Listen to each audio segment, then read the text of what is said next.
You guys put up 45 in the fourth quarter. Is that pretty much an ideal offensive quarter for you guys, and blueprints maybe try to replicate moving forward? Definitely ideal. You want to try to get stronger as the game goes on. But a lot of that was, we were playing from behind, and we were trying to get some juice into the game for us. And the start of the fourth, I thought we did a good job of playing faster. We played with more purpose with the ball, creating easy opportunities. If we can do that and score 35, 40 points in the fourth quarter, it makes the game a lot easier. What was different defensively in the fourth? And what did you do that you wouldn't do? Honestly, we started playing guys one-on-one. We stopped helping at the rim. We stopped helping on drives because they were just knocking down everything when they drove the ball, got deep penetration, and kicked out to open shooters. And so the first half, it was a lot more help. Second half, we just kind of stayed home a little bit more, and eventually they started missing some, and we were able to capitalize. It seemed like you're timing well. You're falling over on the offensive screen or offensive foul tonight. I know what I'm doing. Did you sense the moment was right there? Oh yeah. You only do it once a game, once every now and then, and momentum was shifting. There have been some missed calls, non-calls here and there, and just felt that was the right time to slow the game down, get the ball back, and try to capitalize. Do you feel the contact and just not embellish it a little bit, but do you try to sell it a little bit in those moments, or? Well, it's almost like when somebody's a little bit out of position. Yeah. And I know that I was up high enough on the ball to where he would have to take a step to kind of reach to get me. And whenever I know that they're kind of in that position, I tend to try to let them hit me in a weird angles where I kind of get pushed in the back as opposed to most times try to fight over and get through it. But like I said, you can only do it once a game. You do it every time, they won't give it to you. Yeah, because you don't want to get hurt. Yeah, exactly. Mike, so much talent in this room, obviously. What's it like when you, as a team, you explode like you did tonight in the fourth quarter? It's fun. It's fun because we have a lot of guys capable of having big nights. It's tough for the ball to find everybody every night, but when you have nights where everybody gets a chance, everybody's doing well, just re-emphasizes who we are, what we're capable of. You know that you're the oldest person in Timberwolves history to have a double-double.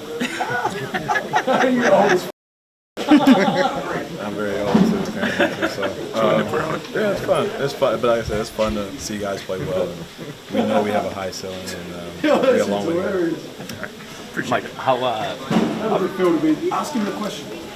I'm sorry, it's already out there, bro. It's already good. How have you seen Ant's the importance of winning night to night change for him?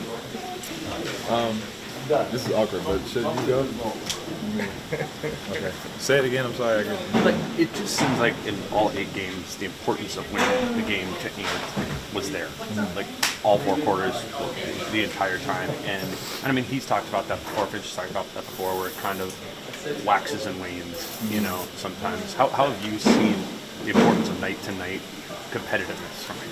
Yeah, honestly, I think it's just been his approach, even pregame. I think that he's preparing differently than he had in the past, and watching more film, coming in with certain things he wants to try to accomplish in the game because of the way they're going to play him.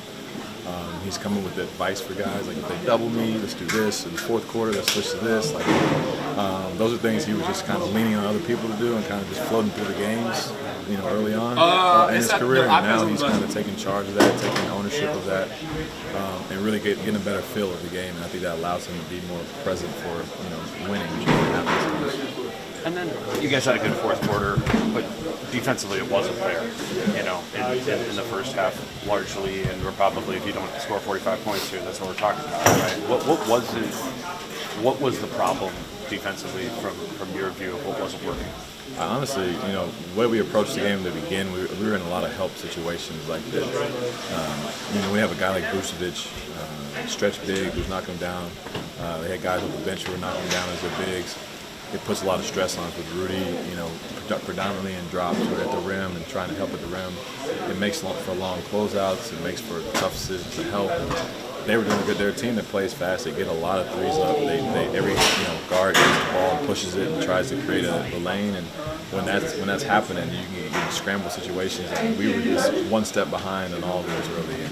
like I said, in the second half, we had to make a abrupt adjustment to just like, you got to guard your man, no help.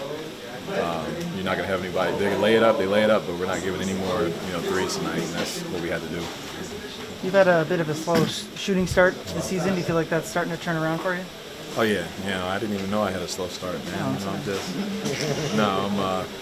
feeling great. I think, I'm one that just as the season keeps going, I just kind of get better and better as it goes. And I'm not too worried about it. I'm gonna keep shooting it, and I've been working a lot, so keep going.